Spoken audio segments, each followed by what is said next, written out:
Dünyanın elə bir mərhələsinə, elə bir dönəminə gəlib çıxmışıq ki, indi hamı çalışır, çabalayır.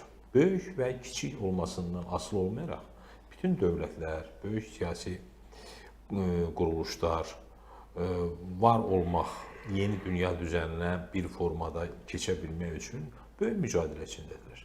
Təsəvvür edin ki, Amerika Birləşmiş Ştatları kimi bir dünyanın ən böyük dövləti deyə bilərik də, yəni iqtisadi güc baxımından, hərbi, siyasi güc baxımından ən böyük imperiyası özü belə görürsünüz, bugün toparlanır. Oradan Kanadanı 51-ci ştat eləmək istəyir, buradan Qırlandiyanın yanına dartır, oradan Panama kanalının mücadeləsini verir, Meksika ilə uğraşır və s.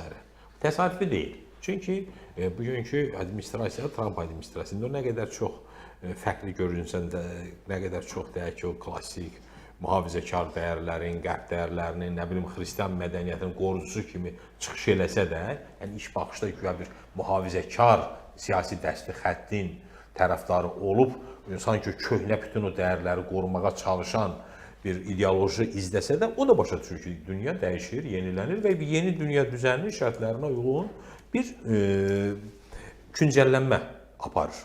Yəni bu baxımdan bizim də Azərbaycanın da, Türkiyənin də, Pakistanın da nəzərə alsaq ki, yerləşdiyi coğrafiya dünyanın ən qaynar coğrafiyasıdır.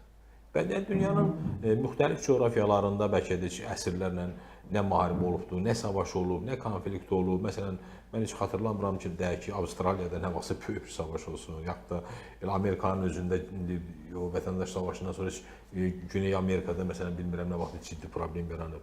Amma bizim coğrafiyamız sanki bu dünyanın mərkəzidir, ürəyidir. Bütün böyük və kiçik çalkantılar burada daim baş verib və verəcəkdir. Ona görə də bizim bu çox əhəmiyyətli bir zamanda, zaman kəsiyində və olduqca həssas bir coğrafiyada yerləşməmiz, yəni bu iki faktor olduqca önəmlidir.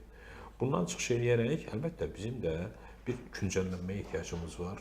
Biz də özümüzü yeniləməliyik və yeniləyirik, bu doğrudur. Deməli, biz artıq çağırışları eşidirik, anlayırıq, dünyanın hara getdiyini, böyük mənada nələr baş verdiyini fərqindəyik və ən etibarlı, deyək ki, arxa və yaxud da format nədir? O təbii, doğal. İnsanlar o, hətta deyir, bəzən həkimlər deyir ki, bir xəstələnəndə falan da deyir ki, doğulduğun kəndə, yaşadığın, nə bilim, yeri sağalacaqsan. Yəni artıq dövlətlər də sanki o doğal coğrafiyalarında özünü arxa axtarır. Və yeni dünyanın da bu şəkilləndirmək istədikləri, yəni onun anonsu var artıq. O da çox qütblü bir dünyadır. Yəni regional güc mərkəzlərinin yaranması üzərindən formalaşma gedir. Bax, yeni formatlanma belədir.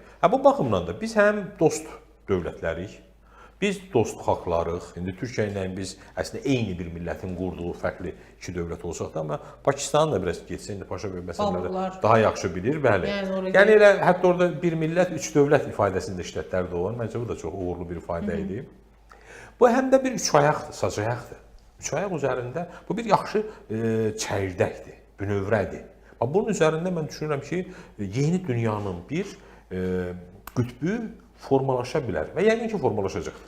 İnşallah. Eyni zamanda indi bu bölgə ilə bağlı bilirik, Rusiyanın aydın məsələdir ki, istəkləri var, diləkləri var, arzuları var, rüyaları var, İranın çabaları var. İndi başqa böyük güclərin də, nə bilim, Fransasının da, onun da, bunun da hamısının bu bölgədə gözü var.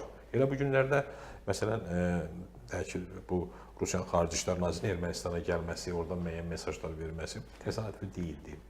Yaxud da bölgə ilə bağlı İranın müəyyən biz hərəkətlərini görürük, nə bilim, bəzən də heç nəyə gücləri çatmayanda cümlədə bir o arı iynəsini sancıb zəhərini tökən ki, məsələn, bu İranın Müdafiə Naziri gəldi, bir günlük qaça-qaça Ermənistandan və orada yenə o sərhədlərin dəyişməzliyindən, nə bilim, o tarixi yolun nəyindən, əhəmiyyətindən falandan bəhs etdi və çıxdı, getdi. Yəni, bütün bunlar hamısı onu deməyə əsas verir ki, yəni bizim üçün də heç də hər şey komfort deyil. Yəni bizim də problemlərimiz var, sorunlarımız var.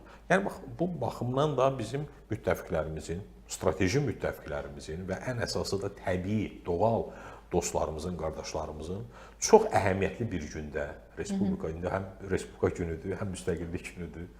Və belə bir gündə onların Azərbaycanda olması, bir arada olması, həm də işğaldan olan Laçında, işğaldan azad olan Laçında olması, əlbəttə məncə bu tarixi bir şeydir və dediyim kimi o həm də bir yaxşı mesajdır. Dostlara da, düşmənlərə də bir mesajdır. Bəli.